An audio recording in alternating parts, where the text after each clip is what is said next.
স্ক্রিনের উপরে যে দুইটা কয়েনের পিক আপনারা দেখতে পাচ্ছেন, এই দুইটা কয়েনের যে কোনো একটা কয়েন যদি আপনার ঘরে থেকে থাকে, আপনিও কিন্তু লক্ষ টাকার মালিক। কিভাবে সম্ভব এটা? এই কয়েনের মূল্য এত টাকা কিভাবে হলো?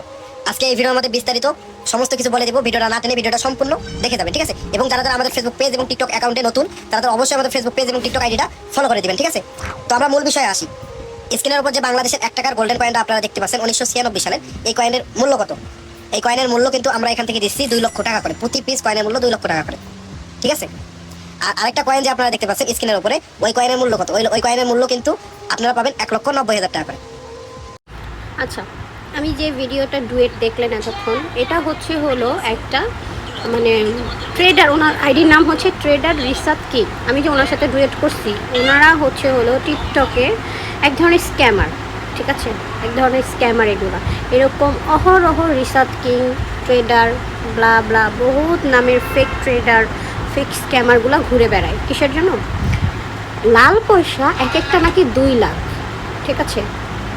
আমি এরকম আরেকজন ট্রেডারের সাথে কথা বলেছি, যে ট্রেডার নাকি আমার ফ্রেন্ডের কাছে, আমার চাইল্ডহুড বেস্টির কাছে এই পর্যন্ত প্রায় 25 থেকে 30টা এই লাল পয়সা আছে। তারা বলছে এক একটা পয়সা 2 লাখ করে দিবে। কিন্তু লাস্ট অবধি কী বলে জানেন? তাদের যে একজন টিম মেম্বার আসবে, এসে হলো আপনার বাসায় আসবে।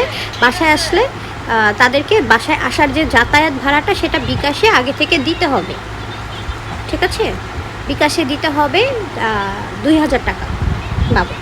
তারা থাকে ময়মনসিং, ওখান থেকে আসা যাওয়া করার জন্য 2,000 টাকা তাদেরকে আগে বিকাশে দিতে হবে। আমার থিঙ্কিং হলো, যারা বাবা সাউন্ড কমাতো, যারা 2 লাখ টাকা দিয়ে এক একটা পয়সা নিতে পারে, তারা কি তাদের টিম মেম্বারদের ভাড়া দিয়ে দিতে পারে না? আগে কেন বিকাশে টাকা দিতে হবে? তো যারা এইসব লাল পয়সা নিয়ে ব্যবসা বাণিজ্য করছেন, মানুষকে ধোকার মধ্যে রাখছেন, তারা একটু সাবধান হয়ে যান। কারণ বাংলাদেশের মানুষ এখন আর বোকা নাই। ডিম থেরাপি নেওয়ার জন্য প্রস্তুত থাকেন। এইসব কইরান না, ঠিক আছে? বাটপাড়ির একটা লিমিটেশন থাকে ভাই, বাটপাড়িতে কইরান না। আর যাদের কাছে লাল পয়সা আছে, তারা সযত্নে এগুলা গুছায় রাখেন, নয়তো ব্যাংকে জমা দিয়ে দেন। এগুলা হচ্ছে সরকারের সম্পদ। আর নয়তো নিজের কাছে রেখে দেন। এগুলো দেখে আপনাদের বাচ্চারা, নেক্সট প্রজন্ম শিখবে। যারা 19s আগে বা অনেক ইদানিং যুগের যেসব বাচ্চারা, তারা 10 বছর, 15 বছর, 20 বছর পরে জানতে পারবে যে এটা একটা সময় টাকা ছিল। যেমন আমরা 4 আনা অবধি দেখেছি, ঠিক আছে? 4 আনা, এর আগে 25 পয়সা না 4 আনা মনে নাই, কারণ আমরা 19s তো 4 আনা পর্যন্ত জানতাম। এর আগেরগুলো আমরা জানি না। এর আগে মাদের কাছে, বাবাদের কাছে, দাদি দাদাদের কাছে শুনেছি পয়সা, 5 পয়সা, 10 পয়সা, ওগুলো আমরা দেখি নাই।